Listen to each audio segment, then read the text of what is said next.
Okay, well, everyone, welcome. Thank you for being here. This is the first time Scottsdale Weight Loss has done a Zoom meeting. Obviously, we'd love to have everyone in the classroom, and we'll talk about classes as one of the aspects of this talk is about. To give you a little background, this talk has come together over about 2 years, which I think for me, it makes it exciting. So I belong not only to Scottsdale Weight Loss Center, obviously, but I'm the president of a large society of weight loss physicians and nurse practitioners and PAs. We are the Obesity Medicine Association. We have about 3,000 members in the US, a few members outside the country, but we come together and have 2 meetings a year. And about 50% of the people, up to 50% of the people that come to these meetings are brand new. They're medical people who are interested in treating weight in their own clinics, and they just don't know where to even start. And so our society teaches them how to be weight loss physicians, nurse practitioners, and PAs and such. And I said, if you were starting out in this field, what 5 articles do I quote all the time? And if I've ever seen you in the office, I probably have quoted at least 1 or 2 or 3 of these articles in some way or form. And so what did I want them to know? So it's going to be a little more directed towards the science side. I think I'm pretty good at distilling it down to information we can all understand. And so with that is the background on getting us started. Let's go. So my objectives today is this list of 5 studies is my list. I'm saying today. It's going to change. It may change even next week if something new comes out in this field. They say in any one field in medicine, whether internal medicine, cardiology, obesity medicine, or such, there's more data written or more stuff written in 1 month than any one person can read in a year. And so you have to kind of pick and choose what you're going to do. I want these medical people to be able to discuss why someone with obesity cannot just simply eat less and move more. If it were that simple, this would not be the other worldwide epidemic we have right now going on in our country. Obviously, we all know about COVID and coronavirus. But this is another epidemic going on, hitting epidemic proportions over the last 20 and 30 years. These are the studies I think people need to know in this field of obesity medicine as a base to be able to have a conversation on why this is a disease. I have certain soapboxes that I like to talk about, and obesity being a disease is one of them. Way back in 2013, the American Medical Association came out and agreed that this is a medical disease. Many other societies that treat patients around our country has come out and also said that. But we have to, I think, take another step and another look at this and say it is chronic, meaning it doesn't just go away in 3 weeks of dieting and 6 weeks of dieting and a couple months of dieting. It is serious. People who have weight to lose are at risk for other diseases. And there's actually over 200 of them that we can list. But, the common ones I think we all know: higher blood pressure, diabetes, heart disease, sleep apnea, and even several cancers, just to name a few. And the last thing, and I think the piece that gets lost when someone just starts going off on the disease piece, is it is treatable. And some of the things I'm going to talk about today is certain things we have to think about when treating it, and certain reasons we do some of the things that we do. There was one time, and we're going back, obviously in the 1400s, where people believed the earth was flat. And that's the analogy. And I'm going to go into this analogy even more with a medical piece. But they believed the earth was flat, and everybody believed it. The sailors would go off, and they'd get as far as people can see, and it looked like they fell directly off the earth. That is also the analogy of people going and trying to go to the internet, go to their best friend and say, hey, what is the new supplement you did this week? What book have you read? What guru says that I have the magic vegetable or something that we found in South America to treat your weight this time? And, we ask everyone who's become a patient in the clinic, when you started, how many diets have you done before? And some people, and you may be one of them, have said, I've done all of them. That is what we're going to try to stay away from in the future. So the first study is the #1 study. I can actually tell you the room I was in 2011. So this study came out around Thanksgiving time in 2011 when I first heard the data in this study. That's how crazy it is. So it comes from the New England Journal of Medicine, which is kind of one of the Bibles you can say in medicine. And it's called Long-Term Persistence of Hormonal Adaptations to Weight Loss. So long-term, in this study, we'll talk about being a year. Hormonal adaptations, so the hormones that control our hunger and what they do when we lose weight. Sumithran is the main author. I think I can use my pointer a little bit. And so people call this the Sumithran article. Have you heard the Sumithran article? And so forth. And so just to give you a little background, the people who were in this study, there started out to be 50 of them. Their age was about 54 and a half years old on average. So only 34 people finished the study. So it was a rather small study, but as you'll see, it was not an easy study to do because they had to draw blood a lot of times. And what they're trying to look here is the people who were the total people versus the people who completed the study versus those who did not complete the study. Was there any differences that would account for some people dropping out or not? So the average age was 55 to 56. Their weight was about 95 kilograms.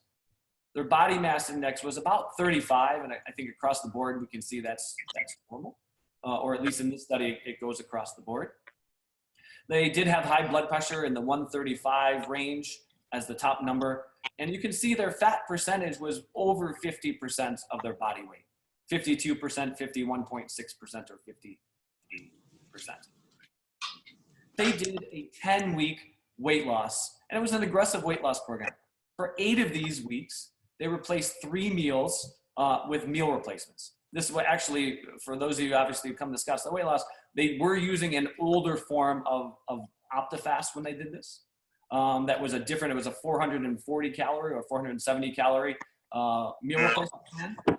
And they did 2 cups of low starch vegetables, equaling total with the meal replacements and the vegetables of 500 to 550 calories per day. They did that for about 8 weeks. If at the end of these 8 weeks, they lost 10% of their weight, they were transitioned over about 2 weeks to start on regular food. The counseling that was happening at this point was not to continue losing weight. It was to then, for the next year, maintain that weight. And to maintain it, they really gave 2 specific instructions and taught people how to do this. The first was low glycemic index carbohydrates. So ones that let the blood sugar go up less than others, and low fat. That was really they were told exactly what to eat during this time. They were told about how many calories they needed and to keep their carbohydrates in the low glycemic index kind and low fat. They were also told to do 30 minutes of exercise most days of the week. And they went to the clinic every 2 months or so during this year. But in between, the dietitians would reach out to them every 1 to 2 weeks and talk to them about their diet, give them different choices, help them out if they were straying a little bit. And so at the end of this, 68% of the people crossed the 10% barrier and went into the maintenance piece. When we look, and so we're going to look at baseline, so that's before they started the diet.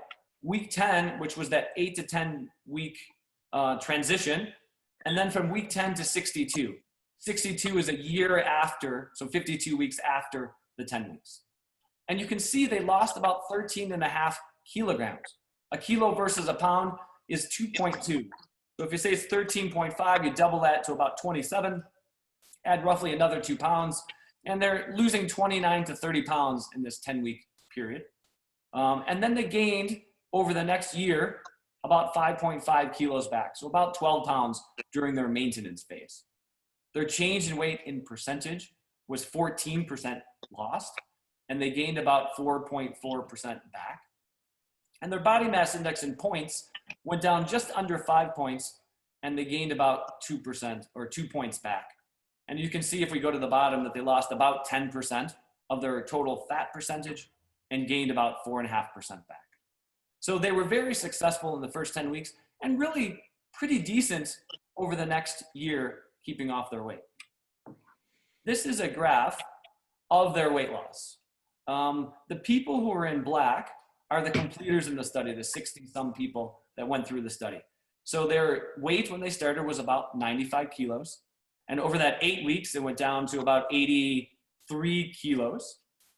During that transition period, it stayed mostly flat. And then slowly but surely, over 18 to 26, 36, we see it coming up a little bit. And then over here being the end of the study.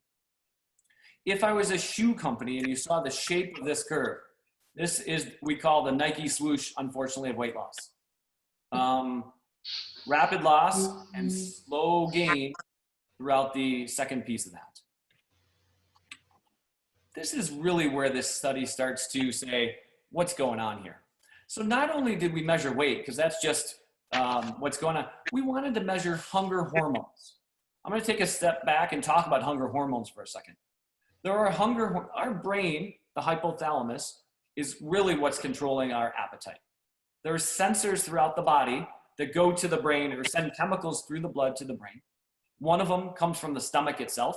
It's called ghrelin. That's the one that's up here in the top A square. Ghrelin itself makes people hungry. Right before a meal, it actually peaks. When you're sitting at the table waiting for food, when you're at the restaurant and you see the people next to you get your food and it's been 20 minutes and you go, oh, I'm really hungry now. Our ghrelin is kind of peaking at that point. That's the only one of the hormones we're going to talk about today that actually increases hunger. All the other ones happen after we eat. They can either decrease hunger or increase fullness, depending, but they don't cause more hunger. And the other ones that we measured here, this one's called PYY, or peptide YY. This one's called amylin, and this one's called CCK. I guess I started out, so ghrelin comes from the stomach, PYY and CCK from the biliary tract. CCK, when you give that hormone through an IV, it actually makes the gallbladder squeeze. And then it comes the pancreas, so insulin is another signaling hormone. And then the fat itself has a chemical called leptin that we'll look at. So let's look at what happens. So in the study, the black is at baseline. So they study these people even before the study started.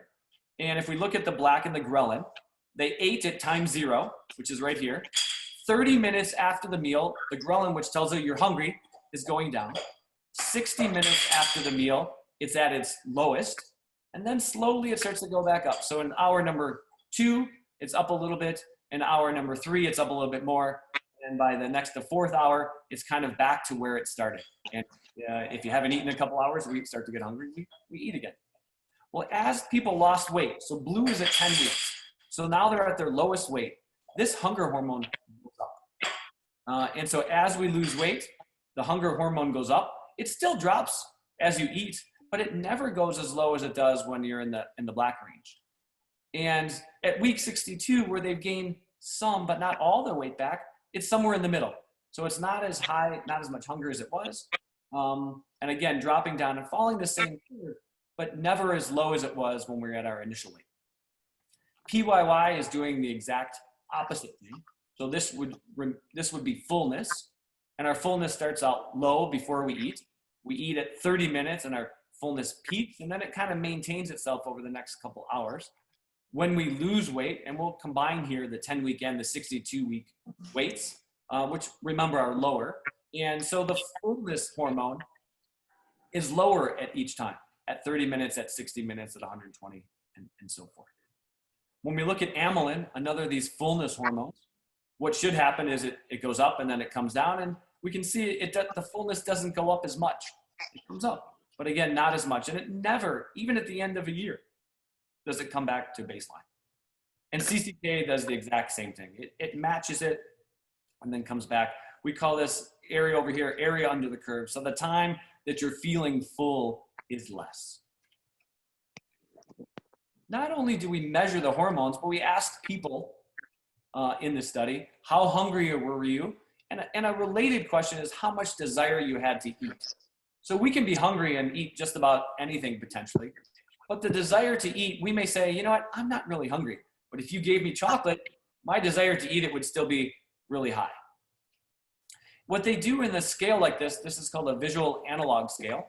So they basically take about 10 centimeter line, and 50 is at one end, and that's the most hunger you can have.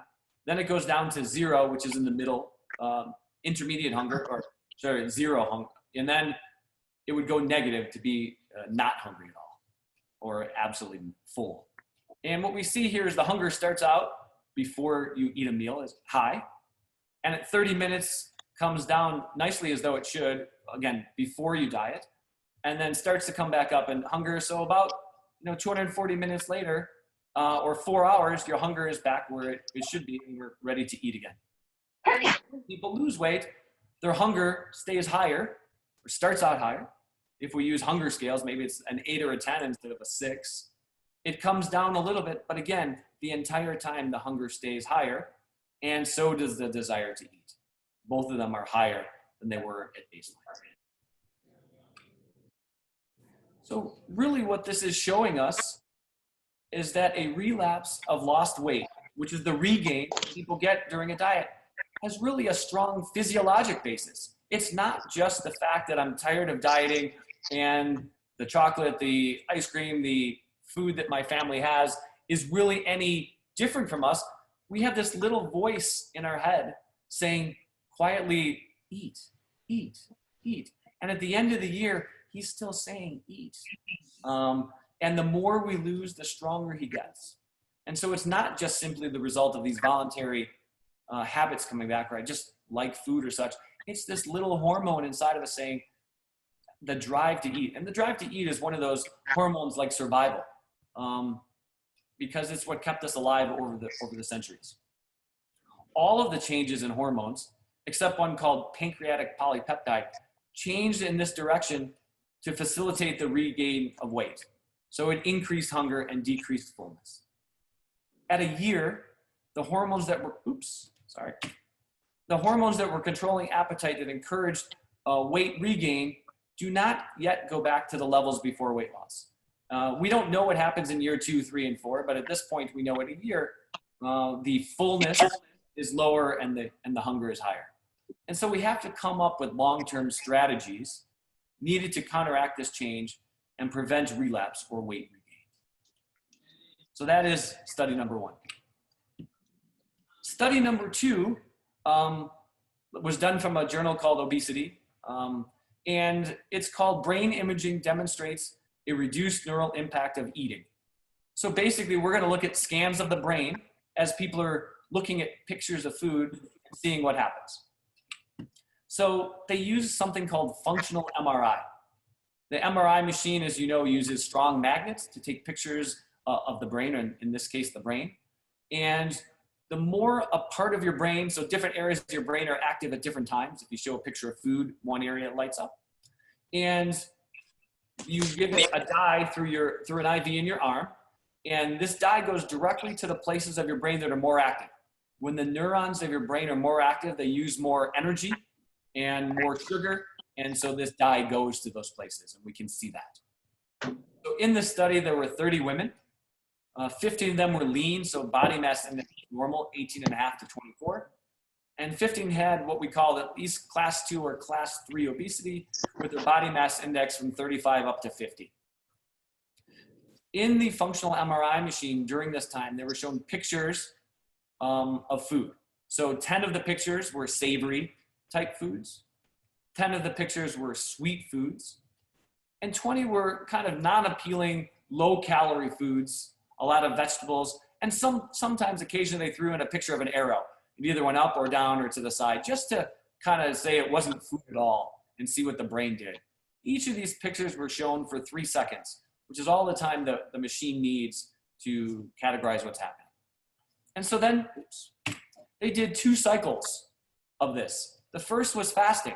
So both groups came into the machine and they hadn't eaten all night long, so they all should be hungry, and they wanted to see how they reacted to these pictures of food.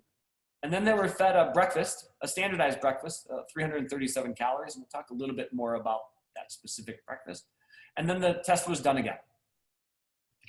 So the first thing is we look at the lean versus the ones with weight. And they ate about the same breakfast, 300 calories versus 302 calories. So we're making sure that the groups are not significantly different.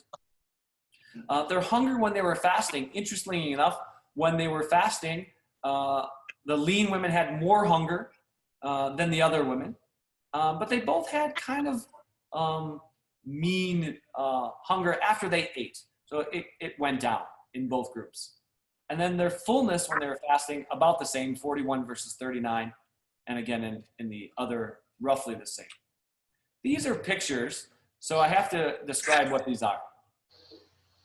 The first picture, all of these are in the lean women. And the first picture up here, the first one, is a part of the brain controlling the reward areas of the brain. So when food lights up, more I'll call the appealing foods. It's the chocolates, the ice cream, the pizzas, things like that, light up more. And so first, this is when they were fasting and they got a baseline. And then the second in the B is after they had breakfast. And the third in the C is the difference. So it's hard to tell much difference when you go from A to B.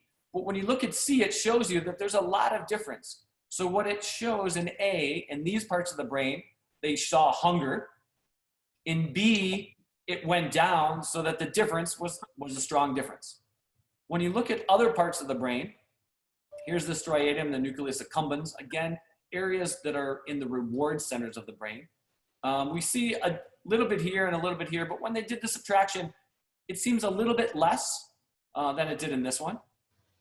And we see some changes again here and strong in the cerebellar areas versus that. So what it really is saying is the thin women, when they went from hungry to full, their brain did also show that they were also hungry and full. When we go to the overweight women, this is again before, while they were fasting, we see a nice signal. We see pretty much the same signal after they ate breakfast. And so when they subtract it out, there was actually not much difference between A and B in this C photo. And you go A to B in this one, and there's small differences, but again, they're not calling significant differences.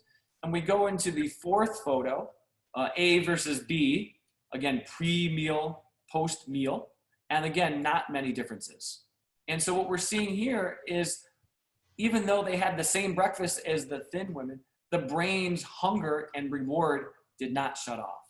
That's when someone has a lunch and they say, oh my gosh, you know what, I'm already thinking about dinner. Or you have dinner and you're thinking about that snack later on, even though you've just eaten. And that's what we're seeing here. This one takes the C of both of them. So it takes the C of the thin women versus the overweight women and subtracts it out. So you can see in this area, there is a big difference in the two. And in this area, there is a difference. So that we're seeing a difference between the thin women and the overweight women. So what kind of the summary of this one is, in both the fasted and fed states, people who struggle with their weight had greater activity in these reward areas. They said more signal than those who were lean always. People who struggle with their weight do not decrease their brain response after eating the same as those who have a normal BMI. So if someone says, just stop when you're full, and your brain is not telling you the fullness the way that someone else is, it's a request you can't follow. After eating, the group showed sustained hungry activity. So this uncouples the effective brain response that we think we should have. If we eat a certain amount, we think we should be full. And what we're seeing is that is not exactly what we see. And it may explain why some people who struggle with their weight report an underlying drive to eat continuously, despite eating, and despite potentially being full a few minutes before, after they just ate, and then wanting to eat again. And it does validate that feeling. It says, I do have people that come in and say, my brain is just not the same. My hunger is not the same as someone else. That person just stopped eating when there's food left on their plate, and I have to have more. So this is study number 3. This is really changing gears a little bit. This is, again, a New England Journal of Medicine article. And I think it's a really good overview about some myths about weight, presumptions and facts that we do know that are still sometimes some people think are questionable. So the first thing is the Federal Trade Commission says, if you want to make a claim, so if you say, okay, this supplement, this diet, this medicine does what we think it does. So it helps you lose weight. It should be competent and reliable scientific evidence, tests, analysis, research, and other evidence conducted and evaluated in an objective manner using procedures generally accepted to give accurate and reliable results. So a lot of scientists putting their brains together and doing a good study. And really, these things are only true, even if the person tells you believes it, and they use a lot of what I call pseudoscience in their explanations. It's only true when it's really supported by confirmatory randomized studies. In a randomized study, there's two groups. There's a group that gets the supplement or such, and a group that does not or gets the placebo, and you don't know if you're getting it or not. And so they're really saying things that I believe super strong. And then here are the myths about obesity. There's 7 of them. We'll go through a couple of them here. Myths are beliefs that are held true by people, even though there's a lot of evidence saying that they're not true. And so the first one I think is a really good one. And it says small, sustained changes in energy intake or burning will produce long-term large weight changes.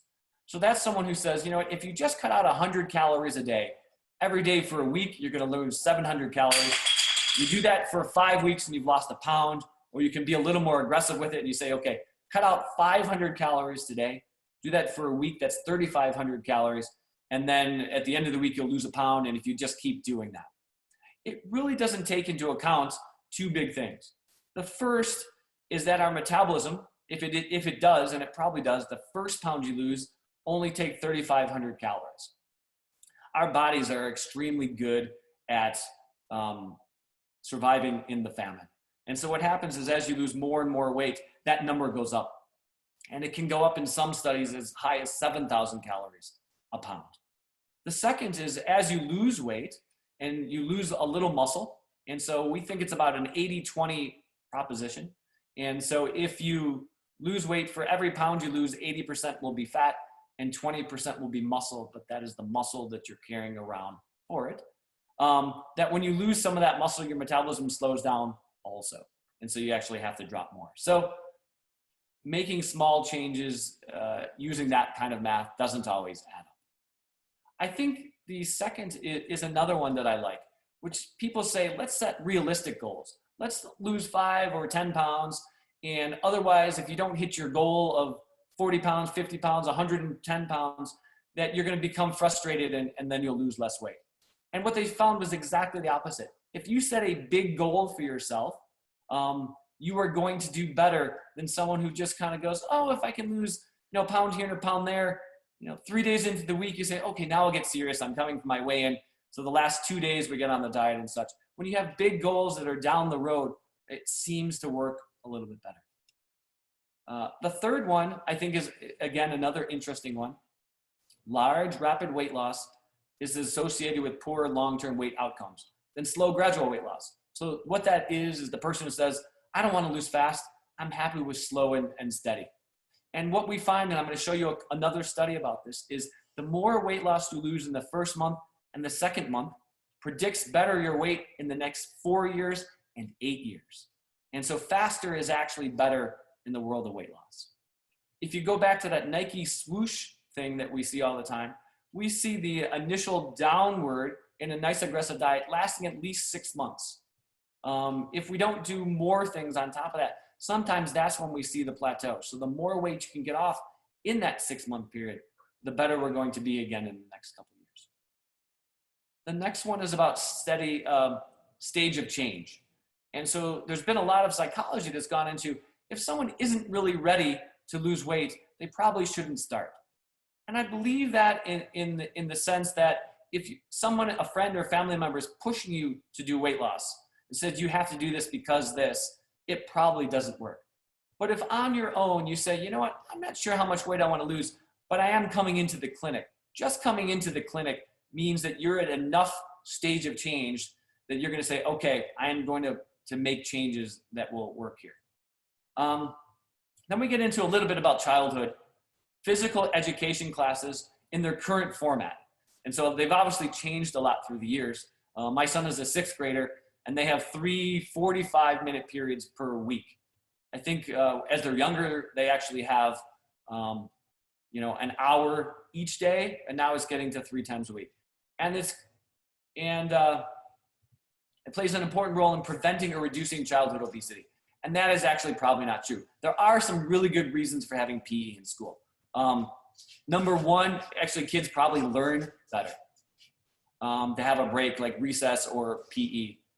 And number two, unfortunately, the things that happen in your home at lunchtime, at dinner time, and at breakfast are probably much more important than a 45-minute class in school. And then the last one I'll talk about is the breastfeeding piece. Dr. Zilzer and myself, if you see Dr. Zilzer, we both are trained pediatricians also. And for many, many years, people have said that breastfeeding is protective against later on obesity.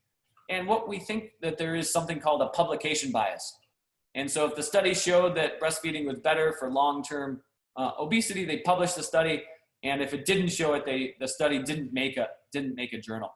Now there are benefits to breastfeeding, especially in the immune system, bonding with the mom and the baby. But about long-term weight, it probably has much more to do with your genetics and the way that your family eats at each mealtime than whether you were breastfed or not. For a long while, there was that study that also said the kids were smarter who were breastfed.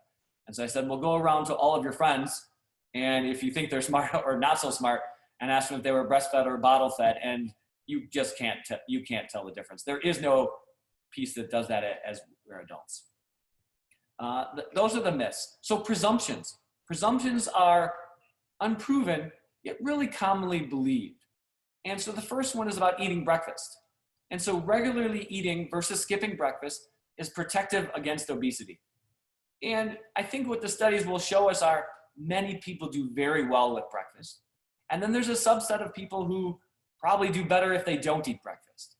And so if you're someone who wasn't eating breakfast when you come into the clinic, we're going to push very hard for you to eat breakfast. If you're someone who is eating breakfast, sometimes maybe we work on some intermittent fasting and such and try on you on a non-eating breakfast to see if that works any better for you. Not every single person, and that's in another study I'm going to show you, not every single person can be treated the same. Number two here is early childhood is the period during which we learn about exercise and eating habits that influence our weight throughout life. Probably early childhood does have a little bit to do with some eating patterns, but when you're a child in your parents' home, you're really at the guidance of what your parents are buying in the store and such. It gets more into the genetics, into our teen years and our early 20s, more about how we're going to be as adults. The next one is about eating more fruits and vegetables. That eating fruits and vegetables, that is as the sole way of losing weight, is going to change what we do. And that's kind of saying that just changing carbohydrates without calories, just eating green things, just going on a vegetarian diet by itself without losing calories is the thing that makes weight loss happen. And it doesn't. Whatever the dietary change you do, the whole goal by it is to decrease the calories we take. The last one I think I will talk about in this one is the weight cycling or yo-yo dieting one, which is the next one or the fourth one here. That is it's associated with increased mortality. And the truth of the matter is, some people will say, I'm not going to start a diet because every time I go on a diet, I lose weight and then I gain some back. And so they say, well, I shouldn't do it at all because that's worse for me. And what we've found is it is always healthier to be at the lower weight. And so the more time you can lose weight and stay at the lower weight, the better. Even if you do drift up eventually, then working on getting it back down. But the fact of moving back and forth, especially in animal studies, which is where we've seen it mostly, does not make your health worse. The third section in this are facts about obesity. These are things that we say that they are proven. There's been enough studies, enough things in the medical literature say these are true. And so I think this is an important one for everyone to hear. Although genetic factors, your parents, the family you're born into, has a very large role in your later on weight, it is not your destiny. Calculations show that some, what we'll call moderate environmental changes can promote as much weight loss as the most efficacious pharmaceutical agents. The two biggest things that fall into this is regular exercise, as well as 7+ hours of restorative sleep. Those are the two most common changeable factors that can go against your genetics. The next one is diets. Very effectively reduce weight, but trying to go on a diet or recommending someone go on a diet does not work well in the long term. So what they're really saying here is if you do decrease your energy. So some people don't like the word diet because it says I'm going to do this diet for a period of time and then I'm going to do something else. But the fact is, if you do restrict your calories, restrict carbs, or restrict fats or such, and then do it for a period of time and then go off it, yes, you will probably gain your weight back. If you continue to restrict your calories, you will probably maintain more of that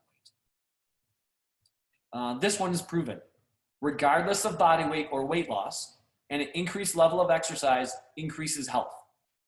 The human body is not meant to sit still. We are not meant to sit in a chair for 8 hours a day, 10 hours a day, or 12 hours a day and not get and move. And so anyone, no matter what your weight is, the more active you can be, the more healthy you can be. And the person who has a lot of weight to lose, who is active, is healthier probably than many people who are thin who don't exercise at all.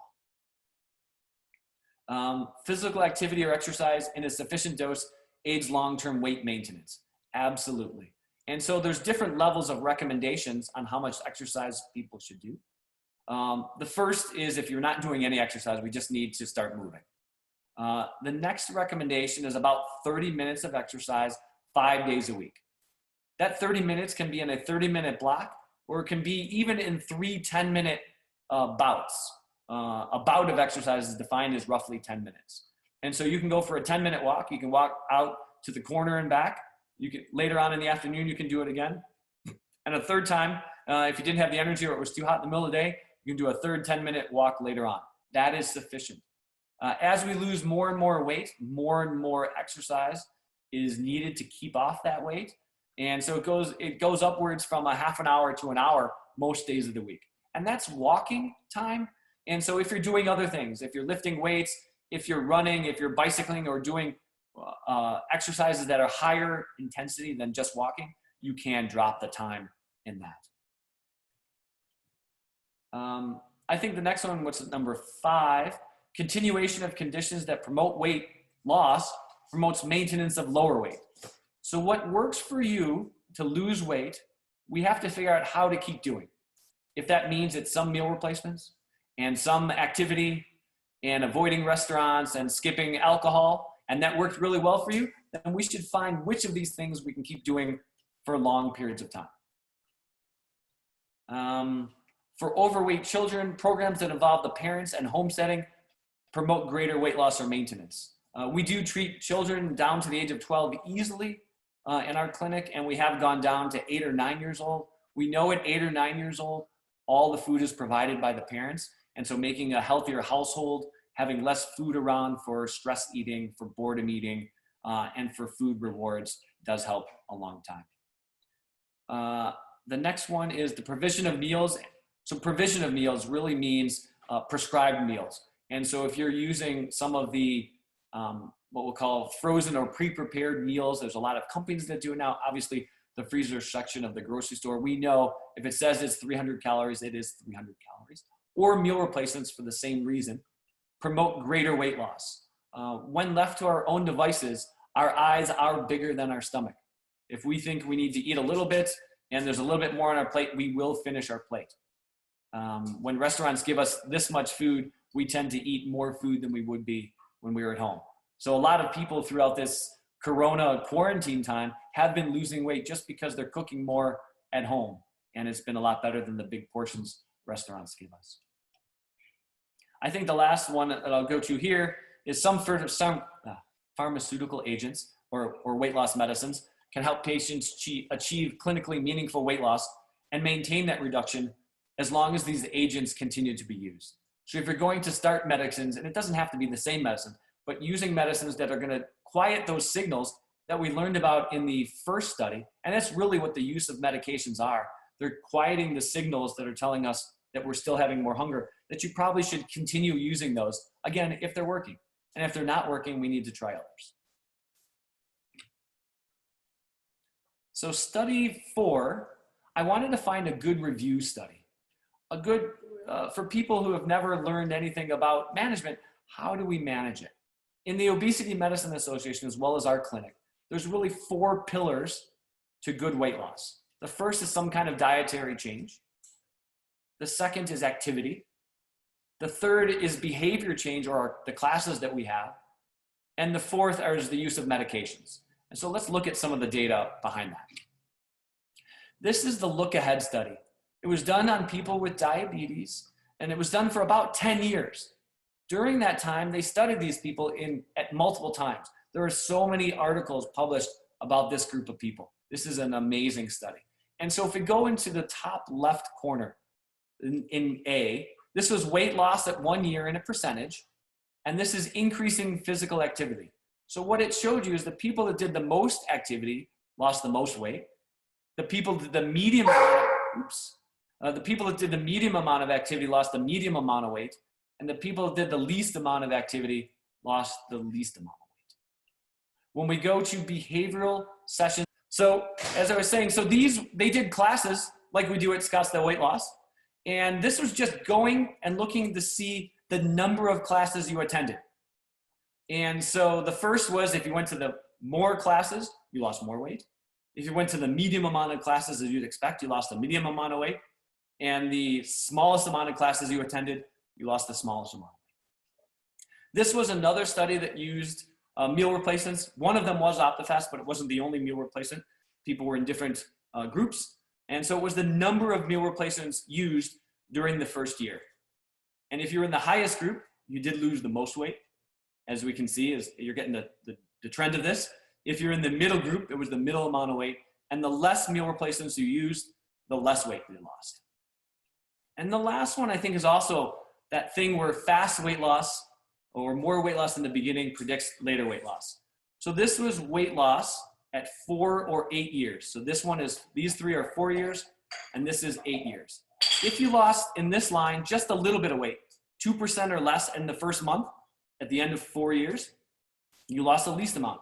If you lost over 4% of your weight in the first month, at the end of the 4 years, you lost more.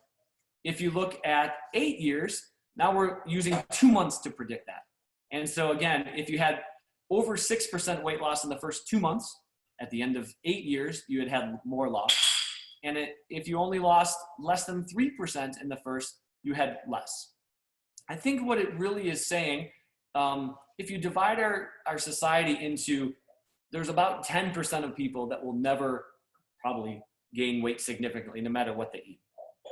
There's about 10% of our society at the other side, no matter what dietary plan, exercise and such, they will lose, but they will lose slow.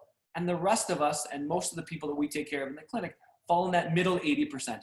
If we're doing the things that we've had prescribed for us, taking our medicines, coming to class, exercising and eating less calories, again, with more meal replacements from this, we will lose weight appropriately.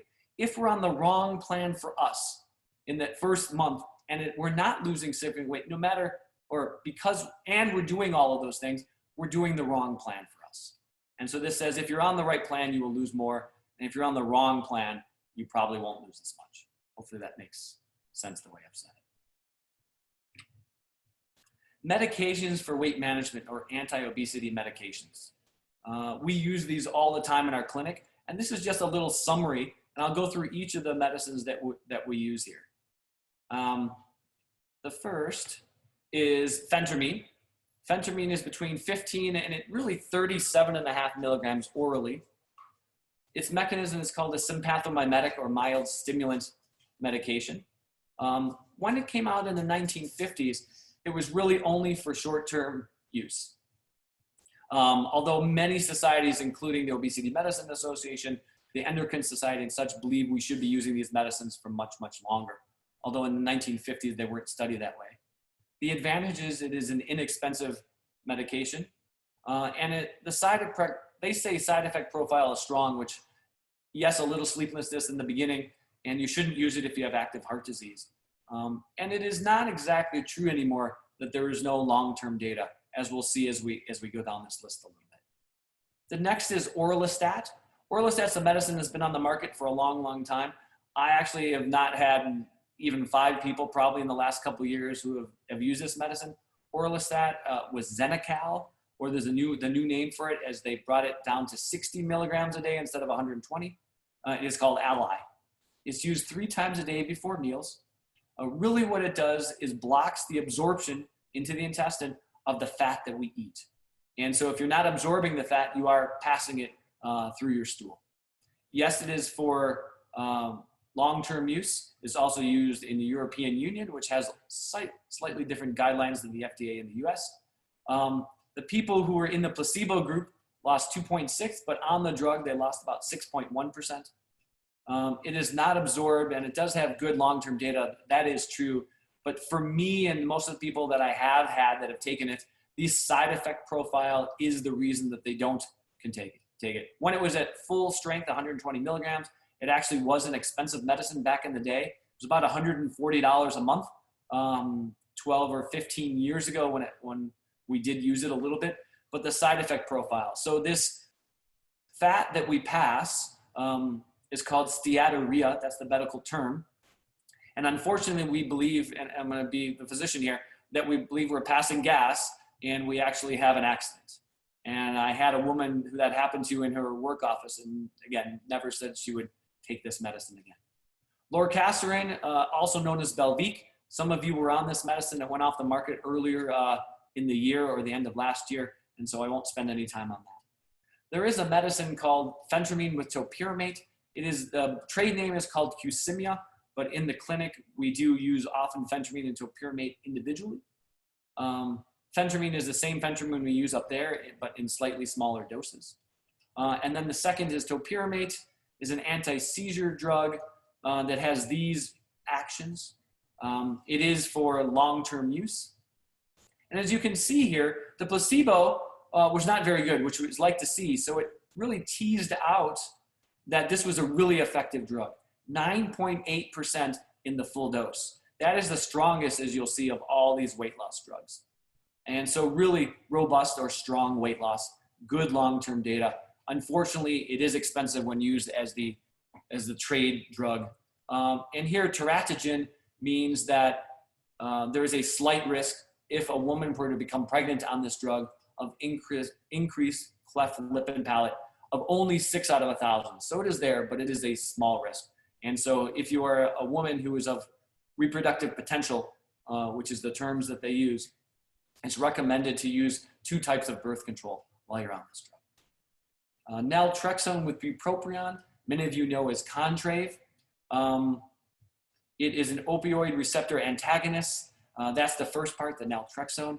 It is blocking the receptors in the brain where opioids go to, so where Vicodin and Percocets would act. And then it uses bupropion, which is an antidepressant that works on dopamine and noradrenaline. It is for long-term use both in the US and in Europe. As we see, it's medium strength, so it's got about 5.4% weight loss and a pretty, again, placebo group that didn't lose much. So this is kind of a real number, I believe. The biggest differentiator of this one versus some of the others is it does reduce food cravings, especially. Nice long-term data, medium expensive. Our price in the office is cheaper than most people can get in the pharmacy. And I guess they're talking about side effect profile because about 1 in 3 people do get some nausea when they take it, sometimes severe. The last one of the common ones we use is called liraglutide. Some people call it Saxenda. It does require titration, meaning you start low and build up. It is a GLP-1 receptor agonist. GLP-1 is another of those hunger hormones or fullness hormones that we find. It's naturally found in our small intestine. Like those ones we saw in the first study, it goes through the blood to the brain and tells us we're full. It is used both in the United States and the European Union. It probably is the second best one here with a 7.4%. But what you try to do is you take the drug dose minus the placebo. And so we're seeing about 4.4% weight loss on the full dose. The side effect profile overall is pretty clean. It has long-term data that we like. It is super expensive, and that's its biggest downfall. Some insurances cover it in Arizona. Arizona, we have overall lousy coverage, and it can be up to $1,250, although if your insurance covers it, I've seen it obviously for much, much less, and it is an injectable medication.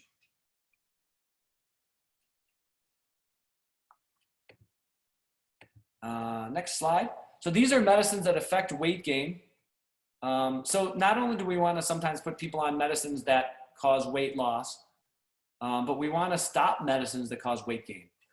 And so the first class here is the diabetes medicines. Insulin that many people use for diabetes, the sulfonylureas, which are being much less used over the last 5 to 7 years, are very, very weight gaining. And then one called pioglitazone is also used quite commonly. That's a weight gainer. There's a class of medicines called the DPP-4 inhibitors. There are many different ones in this class. Those are weight neutral. They don't put weight on or take weight off. But then there's the ones that help weight loss. Some people in our clinic will be using metformin specifically for its weight loss benefit. The GLP-1 agonists like liraglutide or Saxenda that we talked about. And then there's a medicine class called sodium glucose cotransporter or SGLT2 drugs. Those also cause some weight loss, although not as much as the GLP-1 agonists, although sometimes when put together, we get a synergistic effect with that. One of the other classes of medicines that cause a lot of weight gain are the antidepressants or mood stabilizers. Tricyclics that some people use for sleep or pain cause some weight gain, some more than others. Serotonin reuptake inhibitors, so those are antidepressants. The one in the class that has the most weight gain is paroxetine. Mirtazapine is another antidepressant, and lithium also. Ones that are weight neutral is citalopram or Celexa. What you'll see is venlafaxine here is weight neutral, but you also see it over here as weight loss. So that means in some people it does nothing, but in some people it also causes weight loss. Sertraline or Zoloft is weight neutral for at least about a year, and psychotherapy can be weight neutral also. And then the venlafaxine bupropion, which is one of those two medicines that it's an antidepressant, but it's in the contrave, or fluoxetine, which is Prozac. We say in the short term, so between 6 months and a year, some people do see some weight gain, but they initially had weight loss. Many of the antipsychotics cause weight gain. Many of them are significant. There's two that do not, ziprasidone and aripiprazole. Some of the anticonvulsants, ones that a lot of people know about is gabapentin. Gabapentin is used a lot of times as the pain modulator. Unfortunately, yes, that does cause weight gain. Now, sometimes using it is still better than having the pain, or especially nerve pain that some people have. And so it's not something you should just stop, but it is something you should question with your doctor. Lamotrigine or Lamictal is weight neutral. Topiramate is the Topamax that we use in the office as a weight loss. And it's also used for migraines, as is zonisamide for weight loss, but it's really also used for migraines. Antihistamines cause weight gain. Diphenhydramine is Benadryl.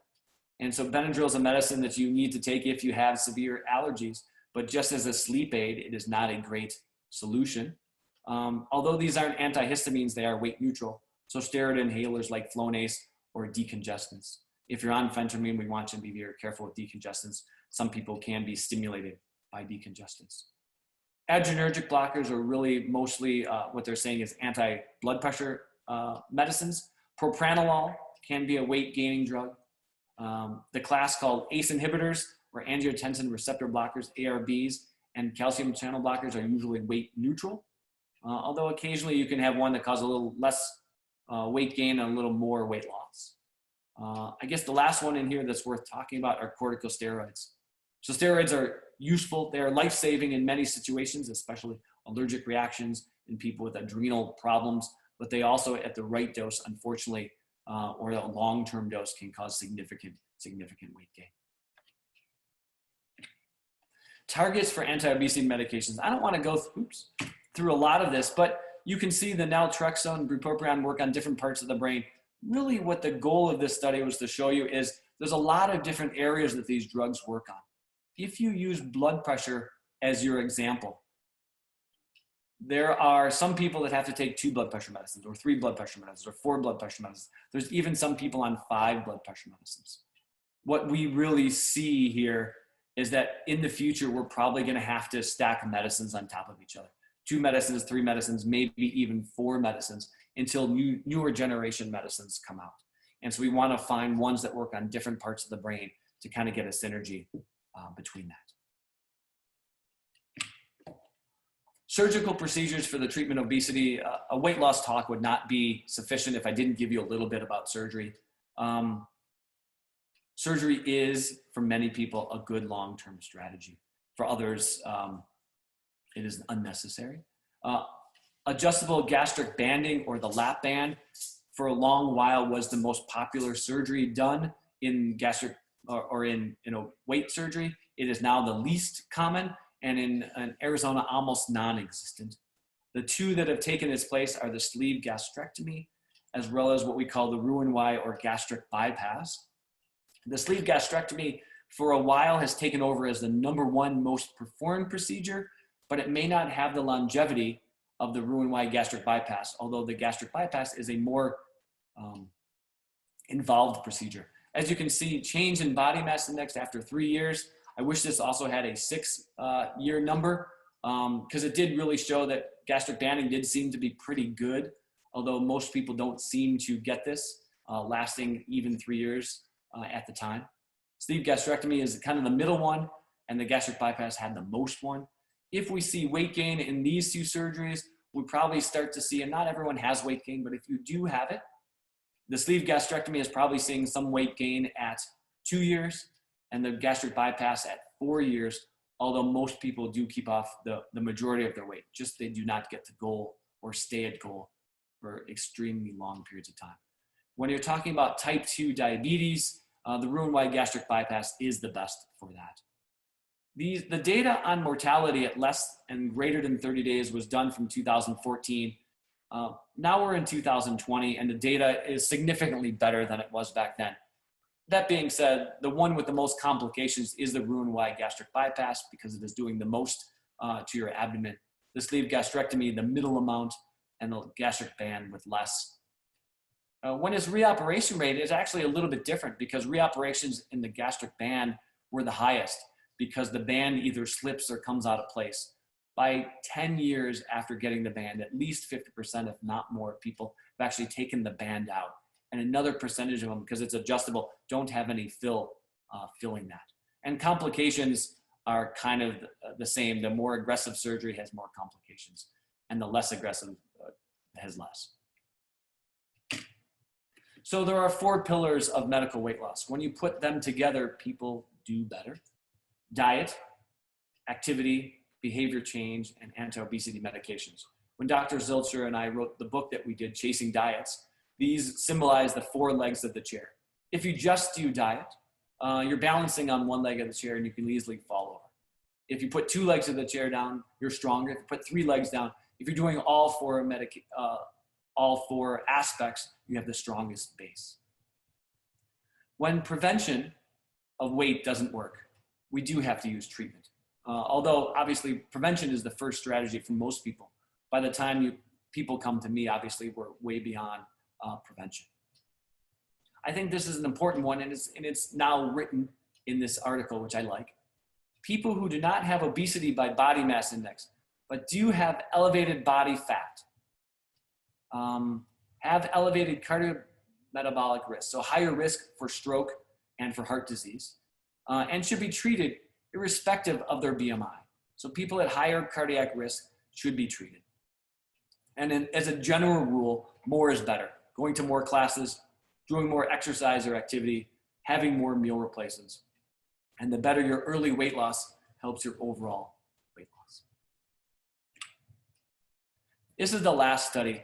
Many people have watched The Biggest Loser TV show. And although I don't love this study, truthfully, I think it is an important one because it's talked about so much in this field. And so we're going to talk a little bit about what's called metabolic adaptation 6 years after the season. And I apologize, I don't know exactly what season this was, but metabolic adaptation, which is after weight loss, you see a slowing of your metabolic rate. RMR is your resting metabolic rate, greater than what would be expected based on the change in body composition. So again, of your weight, about 20% of it is muscle loss. And if you just use the muscle loss to determine what your metabolic rate should be, this is lower than we would expect. It's also known as adaptive thermogenesis. And unfortunately, this counters your weight loss and contributes to weight gain, because even though we get pretty good on diet in the beginning, the diet softens up. As we know from study number 1, those hormones come And so if our metabolism is slower at the same time, we don't lose the same as we did in the beginning of the plan. So there were 16 people in this season of The Biggest Loser. 14 of them agreed 6 years later to be in this study. 6 of them were men, and 8 of them were women. And so if we look at their baseline, they weighed 148.9 kilos on average, or 327. But there was a big range. It went less or more of 89 pounds at baseline. They lost, during the 30 weeks of the competition or TV show, 58 kilos, which is 128 pounds. But you can see this is a great range. Someone lost an additional 89 pounds or lost an 89 pounds less. That goes to show you that no two people are exactly the same. On this TV show, they were living roughly the same life. They would do the same exercise competitions. They would eat roughly the same food. And some people lost a lot more weight and some people lost a lot less weight. And although they did have significant regain between the 30 weeks or end of the show and 6 years, they still kept off almost 12%, again, on average, of their weight. So it's still significantly below their baseline. These are plots. So each of these little dots here at 30 weeks, so at the end of the show, is a person. And then they follow the same person out. And these lines are the averages. So if we're looking at body weight change in kilos, at the end of the show, it was lower. And then 6 years later, almost everyone, as you can see, except for this one gentleman or woman, went up. We look at fat mass change, and the fat was lower at the end of the show and did go up, but over those 6 years. So they gained fat back. And fat mass change went up also significantly. Oh, sorry. This one was fat-free mass. So their muscle went up slightly, but as you can see, their fat went up more during the weight regain, which again is what we'd expect. Here is the resting metabolic change. And so at the end of the show, the resting metabolic rate was lower than we thought. But over the next 6 years, even with them gaining some weight back, the resting metabolic rate on average went down. As you can see, some of them went up. This person went up, this person, and this person went up. But if you take all of them together, some of them went down. We don't actually know exactly why. And so the metabolic adaptation was just under 300 calories lower than you'd expect. But at the end of 6 years, it was about 500 calories less than you'd expect. This is the age when they first started the show. They were about 35 years old on average. They were a little bit older at the end of their 30 weeks, and you can see obviously they went up by an average of 6 years at the end of the time. Their weight started in kilos about 148. At the end of the show, they had lost a lot of weight, so they were down to 90.6 kilos. And at the end of 6 years, they'd gained back on average a lot of their weight, but again, not all of their weight. They did keep off a significant amount overall. And their body mass index did exactly the same ratios. And I think what the interesting thing is here is metabolic adaptation started, when they first started, their metabolism a little bit better than we'd expect. And then it went down by 275 calories at the end of the show and fell an additional about 225 calories 6 years later. And their activity went up at the end of the show. And for a lot of them on average stayed up despite weight regain. Their sugars did exactly what you think. Sugar went up slightly, but came up a little bit more. Their insulin levels went down. And then what we were trying to see is these hormones control metabolism a little bit. T3, T4 are your thyroid hormones, along with TSH, which is talking about how the thyroid is doing. And that hormone I talked about before called leptin. Leptin should be high when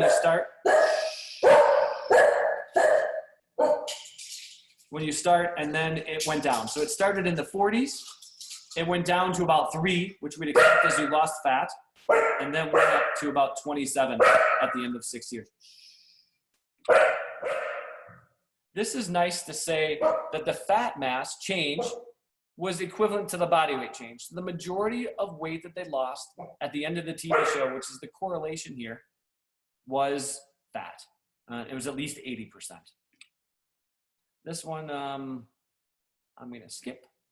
And here's the summary. It again shows the magnitude of early weight loss was the best predictor of long-term weight loss. So the people that lost more weight in the beginning of the show did keep off more weight at the end of the 6 years. At the end of the 30 weeks, so at the end of the TV show, their metabolic adaptation was significant and correlated at that point with the weight loss. So the more weight you lost, the slower your metabolism got in relation. But it didn't correlate with leptin, which is the fat hormone. T3, TSH, or T4 are thyroid hormones. And so to really summarize the whole study, long-term weight loss requires a vigilant combat against persistent metabolic adaptation. So we have to find strategies for long-term against this metabolic adaptation that happens that counters our ongoing efforts to keep our weight off. These are just the 5 studies out if people were looking for references. I want to give a little more history. Like I talked about the earth being flat in the beginning. Depression treatment throughout, I call it the ages. And so the analogy here is 7,000 years ago for depression, we used trephination. If you know what trephination is, they put holes in people's skull, and they found that in mummies and such. If you go to the 1600s, for depression, we use bloodletting and purging. As we get to the 1920s, we use insulin coma therapy. And so they used enough insulin in people to actually bring their blood sugar so low they went into a coma to treat their depression. Another one that was in I think the mid-30s was metrazole therapy. So this was a stimulant, think of cocaine-like, that they gave in such high doses it caused people to have seizures. That was used commonly in the 30s and 40s, but got taken off the market in the 80s completely, even though it wasn't being used anymore. And I think this is an interesting one. In 1949, there was the Nobel Prize in Physiology and Medicine given for a depression treatment. Some of you have heard me say this, and it still blows my mind that the thing that got the Nobel Prize for depression treatment was lobotomy. Remember, lobotomy is taking a little needle and probably going in through the eye socket and scrambling a little part of the brain. This was not only an accepted procedure, it was a Nobel Prize winning procedure in the 1949s-ish. Today, we use SNRIs, so we use medicines. So between that time, science has changed. In the past, weight loss was something that we were made to feel guilty about. We did not see physicians. We did it on our own. We did the next crash course, and science has changed. So today in depression therapy, we use SSRIs. We use SNRIs, so serotonin and norepinephrine drugs. We use other various therapies, including ECT, but it's done obviously much more humanely than it was done in the past. And in the future, we're using medicines, and maybe even the present, medicines like ketamine and hallucinogens like ayahuasca and such. What it says to me is that the treatment of obesity will again change. What we believe as a society, and many primary care as well as specialist doctors will say to you, not knowing what we do at Scottsdale Weight Loss, they'll say, you shouldn't do that. You just need to start exercising again and eating less. And again, if that worked, we would not be where we are today as a society. And so I think we are somewhere in the range of today in the way we are treating people, but tomorrow things may change yet again.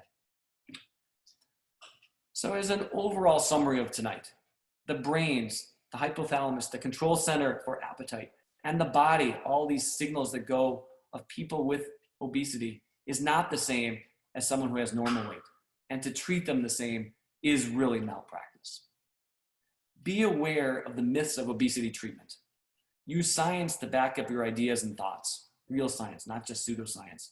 Be open to new treatments, but be afraid, obviously, of unproven ones, because there are a lot of them out there. Last couple slides. Waterfall plots. This shows you what I've kind of alluded to. So this top one is a low-fat diet, and this is the low-carbohydrate diet. And as what we can see is on this diet, each of these represents a person. There's some people on the low-fat diet that lose a lot of weight. There's some people in here who lose a medium amount of weight. There's some people on the same diet that lose 0 weight. And there's actually some people that gain 10 kilos on the same diet. And you can say, well, maybe it's a diet. Well, it happened the same thing on the low carbohydrate diet. What that says, if there's someone who says the way you are losing weight or the way that person is telling you to lose weight is the only way to lose weight for you, tell them that that is not true.